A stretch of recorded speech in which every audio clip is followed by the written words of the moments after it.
Hoje também teve o papo aí da CPI das igrejas evangélicas. Como vocês sabem, eu não sou uma pessoa que tenho receio de discutir, de apontar a problemática das igrejas evangélicas, de ir para o embate contra as instituições, que fique sempre muito claro que eu não sou uma pessoa que estou aqui fazendo apologia ao discurso de ódio religioso, mas a gente está falando de instituições com tentáculos no poder e que precisam sim ser freadas ou ser combatidas de verdade, porque aonde nós estamos neste momento já é um ponto quase de não retorno se não houver enfrentamento. Eu não acredito que haverá enfrentamento algum durante o governo Lula, que já fique claro e que já fique antecipado a minha posição sobre isso, mas existe, né, essa ideia aí que surgiu hoje nas redes sociais, que está sendo falada bastante, né, de uma CPI sobre as igrejas evangélicas, que é quase como se fosse um efeito rebote daquela tentativa de fazer uma CPI contra o padre Júlio Lancelotti e suas ONGs aqui em São Paulo, que foi uma ideia ventilada principalmente por pessoas ligadas ao MBL no início, mas que hoje já tem adesão de outros vereadores aqui em São Paulo. Antes de a gente falar sobre CPI de igreja evangélica, eu não sou também assim tão favorável a CPIs. CPIs, eu não sei se CPI seria algo que resolveria essa situação. Eu sei que você fez um post lá falando que é favorável uma CPI das igrejas evangélicas para investigar os pastores que usam a fé da população para fins estritamente econômicos e políticos, pequenas igrejas, grandes negócios, e templo é dinheiro, o Brasil precisa lidar com essa questão de forma urgente, cara. Eu não sei se CPI seria a saída, tá? É uma ideia, mas eu não sei se necessariamente CPI seria a saída. Eu acho que a melhor saída, de verdade, é a saída mais inteligente, que é a saída do não enfrentamento declarado, mas do sufocamento financeiro dessas instituições. Sufocamento financeiro dessas instituições não é algo muito difícil de se fazer. Tem muita sonegação, tem lavagem de grana, evasão de divisas, elisão de divisas, tem envolvimento com crime organizado, tem também as questões tributárias que nunca foram revisadas relacionadas às igrejas. Eu pensaria por aí, né? A minha alternativa seria essa: a CPI virar muito circo, mas eu acredito que o caminho de desmascarar pastores é sempre muito bom. E aí, tem gente da esquerda que às vezes é evangélico, ou tem uma mãe evangélica, ou foi criado em lar evangélico. Eu compreendo perfeitamente, a fé de vocês não está sendo combatida neste espaço em nenhum momento, mas o que eu sempre falo aqui é que não cabe ser evangélico, frequentador de igreja evangélica, da maior parte das igrejas evangélicas, e ser de esquerda. Porque o teu pastor e a maioria dos teus irmãos de templo são contrários à esquerda. Eles odeiam a esquerda e consideram a esquerda como inimigo. Vamos ver aqui um videozinho recente do deputado federal do Rio de Janeiro, Sóstenes Cavalcante, que já até defendeu que crianças, né? Vamos falar de crianças de 14 anos viessem a trabalhar, em que ele confirma o que eu disse. Ele fala com todas as letras: ser evangélico e de esquerda não combina. Ele fala, não sou eu. Eu falo isso para que vocês repensem o dinheiro que vocês dão, o apoio que vocês estão dando para instituições que flertam o tempo inteiro com o pior que existe na nossa política. É por isso que eu falo. Eu acho que não combina também. Eu concordo com o Sóstenes. Mas aqui você está vendo um evangélico falar o mesmo que eu digo. Óbvio que o posicionamento dele é baseado em outros tipos de argumentos, né? 3 de janeiro de 2024, estou no meu recesso parlamentar, mas a imprensa hoje pela manhã toda me ligando para falar da preocupação do PT, do governo que aí está, em se aproximar dos evangélicos. Eu quero dizer que isso é mais uma falácia da esquerda e do PT. Eles odeiam evangélicos e eu vou provar a vocês. No finalzinho do ano passado, com o apoio do governo que aí está, aprovaram os jogos de azar. Todos os evangélicos sabem a desgraça que os jogos de azar são. Legalizaram os jogos online, bingos, cassinos, tudo, com apoio do governo. Ou seja, eles falam que querem os evangélicos, mas votam tudo contra os nossos valores. Hoje, agora, dia 3, eu estou lendo as notícias, o presidente Lula vetou o destaque apresentado pelo deputado Eduardo Bolsonaro na Lei de Diretrizes Orçamentárias. No final também, da última semana, nós votamos no Congresso Nacional e colocamos lá para proibir dinheiro público para aborto, para ideologia de gênero, para financiar todos esses esquemas de LGBTQI+, que vocês conhecem. Vai lá o presidente Lula e veta. Aí vem estas mesmas pessoas dizerem que querem se aproximar do evangelho. É uma vergonha. Na verdade, eles escrevem com a mão e apagam com o cotovelo. É isso que o PT sempre fez. Odeia evangélicos, votam contra os nossos princípios. Quando a gente aprova no Congresso, o presidente, que vocês já sabem que está aí, vai lá e veta, e querem falar que querem apoio do evangelho. Vocês precisam entender que nós continuaremos sendo um paredão, e PT e esquerda com evangélicos, nada a ver. Nós vamos continuar em trincheiras bem separadas, porque vocês nos afrontam constantemente a todos os nossos valores. Isso é só para começar o tanto de coisas que vocês fizeram contra nós no ano passado. Se eu ler aqui decretos de ministérios, portarias contra os nossos valores, eu vou passar 1 hora nesse vídeo. PT e evangélicos, nada a ver. Eu concordo, nada a ver, não deveria ter, não deveria ter nenhuma semelhança mesmo, tá? Ele não gosta de jogos online, ele não gosta de cassinos porque são concorrentes das igrejas. As pessoas vão deixar o dízimo na igreja ou vão deixar uma aposta lá na Bet para o jogo da copinha de hoje? Então é por isso que eles não querem, tá? Não tem nada a ver. As pessoas ficam viciadas, as pessoas elas destroem os lares. Não é por isso. É porque é concorrente direto das igrejas evangélicas. Eu concordo, nada a ver. Esquerda e evangélico, nada a ver mesmo, não. 30% dos evangélicos votaram no PT. Bacana, cara, bacana. Mas abram os olhos das igrejas que vocês estão frequentando, porque as igrejas que vocês estão frequentando têm esse discurso aí e apoia financeiramente esse tipo de pastor, esse tipo de político, tá? Então, eu acho que não tem nada a ver mesmo também, não. Eu, particularmente, sempre fui, se é religião, eu sou contra. Eu já começo daí. Então não é só que eu tenho altas reservas, eu vou deixar por isso mesmo, só com os neopentecostais. Eu tenho altas reservas com a Igreja Católica, eu tenho altas reservas com toda a doutrina que se manifeste de forma dogmática. Você vê a fala desse cara, eu vou deixar por isso mesmo, porque o advogado me aconselhou a ser mais comedido, tá? Agora, vamos passar 2024 mais de boas, vai.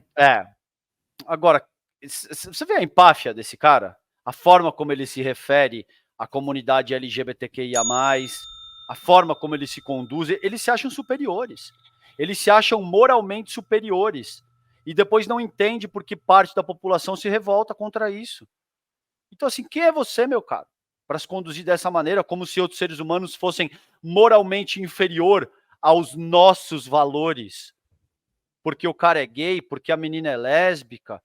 Eu nunca vou estar de acordo com isso, cara. Por isso que eu falo, se é de que está indo à igreja, o discurso é contra os valores que as pessoas que defendem a liberdade, tá? É contra esses valores das pessoas que defendem a liberdade restrita do que você pode fazer. Você pode fazer o que você quiser da sua vida e do seu corpo. Agora, vai nas igrejas evangélicas e defende isso daí. Mas eu sou de esquerda, mas eu... Não, galera, desculpa aí, vai, mano. É sério, vocês podem defender o que vocês quiserem, um absurdo que quiser, mas não faz sentido, tá? Não faz sentido, não adianta lançar a cartada do pastor Henrique Vieira, porque ele não é representativo dentro das igrejas evangélicas, é um cara muito bacana, um cara que eu respeito muito, mas ele não é representativo do que a gente tá falando aqui. Mano, tanto a igreja católica quanto as igrejas evangélicas partem de uma premissa elementar de que existe uma hierarquia moral. Sim. E quem tem que estar nas primeiras posições dessa hierarquia moral são, invariavelmente, homens brancos, heterossexuais, que o homem é o arrimo da família, que o homem tem que ser a mulher tem que ser submissa ao homem. Mano, tá ligado? Então, assim, não tem como defender. É óbvio que não tem como misturar a emancipação popular, a proposta do campo progressista com esse tipo de coisa. Não tem como. Essas pessoas se acreditam moralmente superiores. Quando ele fala os nossos valores, A gente sabe muito bem, Sóstenes, o que você está querendo dizer com isso. Os vossos valores significa que vocês acreditam que, por exemplo, gays, como você se referiu aí, são criaturas inferiores.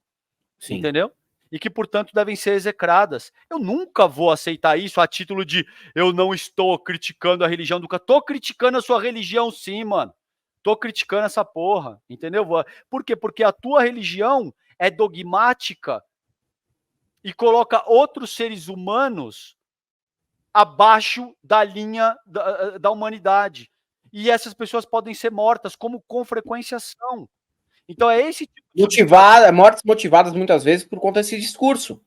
Exato. Quanta gente não morre, cara, porque não é aceita na sua própria comunidade, a pessoa se mata, a pessoa não consegue conviver com aquilo que ela é, ou vem alguém e mata o próprio filho porque o filho era gay.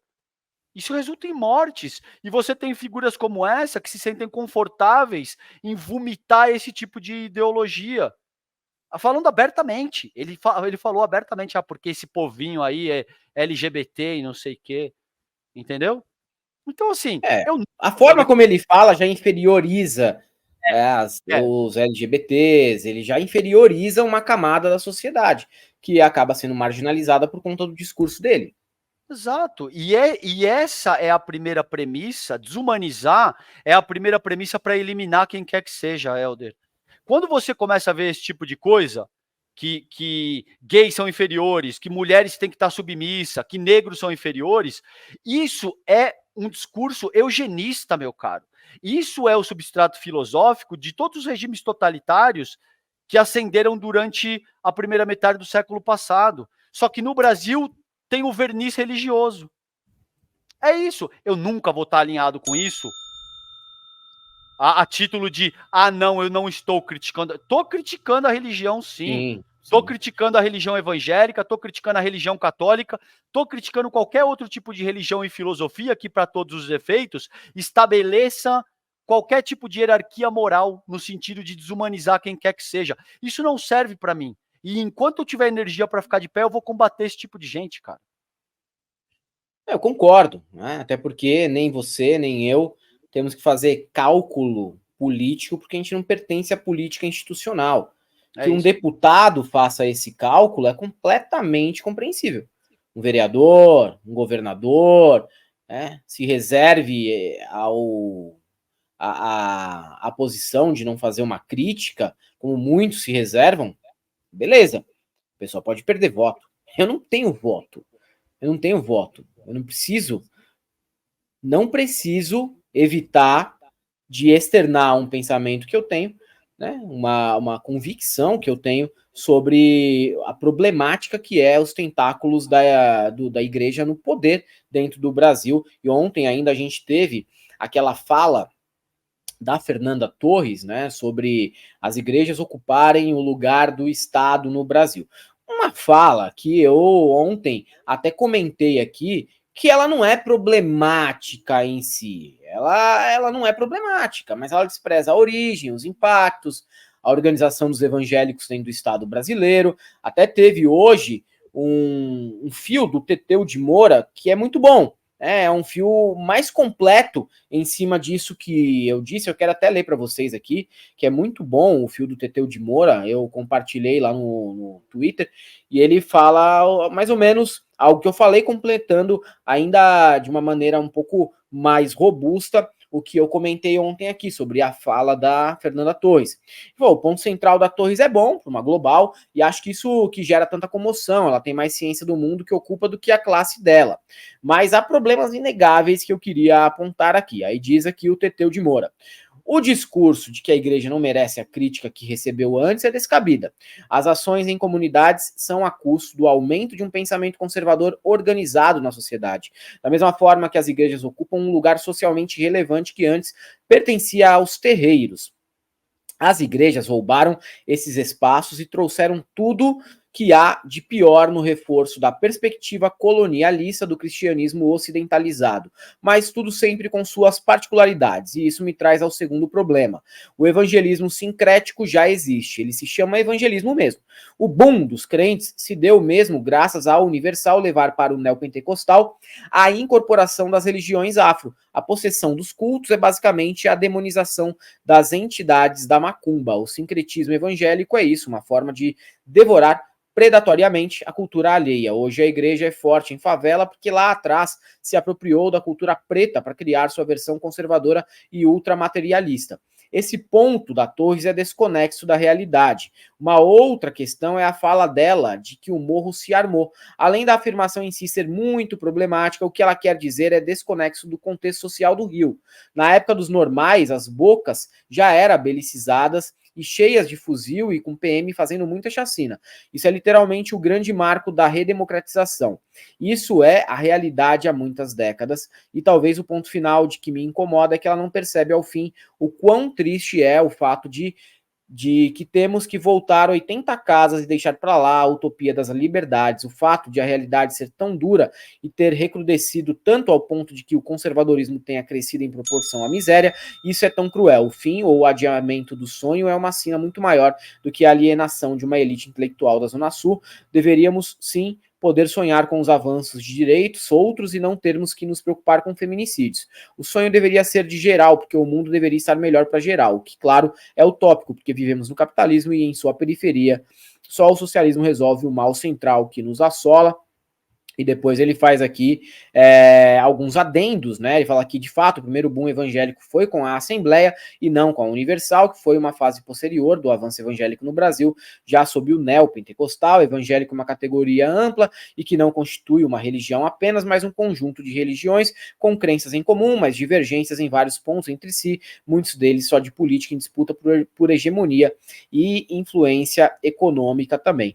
E por aí vai, né? Ele pontuando aqui mais uma vez o que a gente está debatendo, e de fato, né, a fala da Fernanda Torres no Roda Viva, ela é boa para uma projaquiana, para uma pessoa que cresceu em Berço de Ouro, da Zona Sul. Isso aqui não é uma crítica à Fernanda Torres, que eu adoro, admiro como atriz absurdamente, mas que faltou o contexto, né, o contexto para falar como é que a gente chegou assim. Foi só mesmo ignorando a periferia ou houve um projeto para dominação daquela mesma periferia? Porque não dá, né? Só para jogar nas costas dos outros e ignorar que houve, de fato, esse projeto de dominação política e de poder dentro dessas regiões. Esse projeto de dominação política, ele tem 500 anos, cara. O projeto que hoje a gente verifica nos morros, nas comunidades empobrecidas, para todos os efeitos, ele tem 500 anos. E ele tem dois pilares centrais, que resultam naquilo que eu chamo de elitismo histórico e cultural, que é o capital enquanto processo e a invasão das monarquias europeias nas Américas. Eu falei com o Demore no programa dele ontem sobre isso. Entendeu? Não é por acaso que essa hierarquia moral que o capitalismo estabelece para fazer a manutenção das suas propriedades tem como regra elementar homens brancos e heterossexuais. Se esse processo tivesse acontecido através da invasão, por exemplo, de chineses, esses parâmetros étnicos, estéticos, eles seriam distintos, você entende, Helder? Agora, o que acontece aí, eu não vou ter tempo para falar disso com vocês nessa ocasião aqui, mas já no século XV, mano, tinha um almirante eunuco de 2,15 m que chamava Zheng He. Vocês pesquisem isso na internet, um chinês que chamava Zheng He, tá? E na dinastia Ming, por exemplo, o Zheng He, muito antes dos europeus, ele chega em diferentes partes do mundo, cara. Ele chega em diferentes partes da África, em diferentes partes do Cabo Horn, não sei o que, no mundo inteiro. Na 7ª viagem, que é a última viagem dele, muda a dinastia Ming para a dinastia Haijin, e vem uma série de decretos, que são os decretos Haijin, que impedem a China de continuar aquele processo de exploração através de barcos e tal, para se defender dos ataques de piratas japoneses, mas o que acabou por fechar a China no seu próprio contexto. Porque se a China, Maldonado, funciona de acordo com uma filosofia confucionista, cara, que é milenar e que é absolutamente diferente, por exemplo, do que o que você tinha na Europa, principalmente a partir do Iluminismo, com Turgot, com Locke, com Adam Smith, entende? Então isso poderia ser radicalmente diferente. Hoje acontece que a China opta por seguir um caminho distinto. Esse projeto de dominação ao qual... Quem que é que escreveu esse texto aí que você acabou de ler? Teteu Desculpa. de Moura. Tá, que o Teteu, né? Isso. Escreveu, é muito bom, é muito pertinente. E o projeto tem 500 anos. Ele vem, no mínimo, desde o fim do século XV e começo do século XVI. E tem como premissa elementar estabelecer esse tipo de controle que te diz que existem seres humanos que são mais fortes e outros são mais fracos por natureza, transforma todo mundo em mercadoria, e nesse processo te diz que os mais fortes são mercadorias mais caras, que devem receber um tipo de tratamento específico, enquanto as mercadorias inferiores podem ser negligenciadas. Ao serem negligenciadas, elas se tornam presas fáceis para esse tipo de proposta dogmática e religiosa, que também utiliza esse mesmo tipo de hierarquia moral. Não é por acaso que você vê as pessoas te dizendo: ah, você vota no Lula, ah, você é gay, ah, você é isso, ah, você é aquilo. No que diz respeito ao racismo, de forma mais sensível, as pessoas hoje em dia tomam mais cuidado, porque elas sabem que o racismo foi equiparado a crimes hediondos. Mas a homofobia também foi. Em 2019, a homofobia foi equiparada pelo próprio STF, que é a Corte Constitucional Brasileira, ao crime de racismo. Só que você vê que essa pessoa se sente livre. Você viu, por exemplo, esse deputado aí, ele nem esconde que no discurso dele, gays são cidadãos de segunda categoria e que devem ser execrados. Entendeu?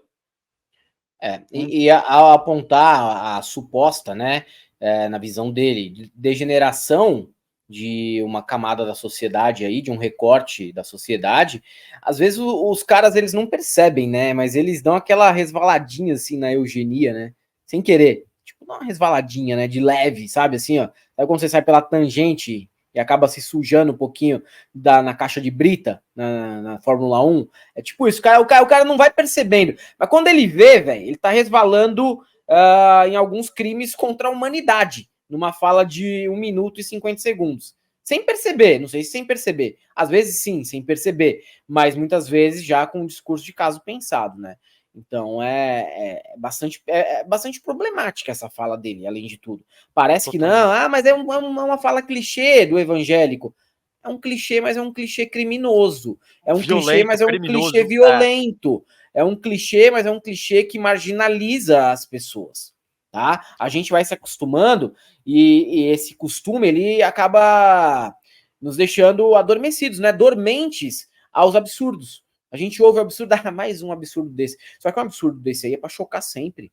Não é pra chocar de vez em quando, da primeira vez que você ouve. É pra chocar sempre. Porque as pessoas vão ser vítimas dessa mesma violência sempre. Elas não vão ser vítimas a primeira vez apenas. Porque a violência se perpetua com esse discurso dentro dos templos e dentro da política também. No Congresso rola esse tipo de discurso todos os dias. Não é uma vez ou outra, todos os dias. Agora, isso tudo dito, cara, também é importante salientar, a meu ver, pelo menos, que existem sacerdotes em todas as religiões que fazem trabalho sério.